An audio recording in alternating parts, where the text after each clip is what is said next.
First, log into your AccessUH and then click on the MyUH Gold icon before signing in.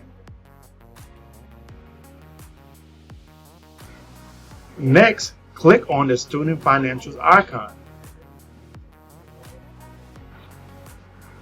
Then click on Make a Payment, view the outstanding charges, click in the box under Payment Amount and enter the amount you want to pay towards the bill.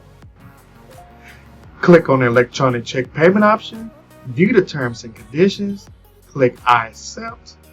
The following screen will allow you to input your checking account and routing information.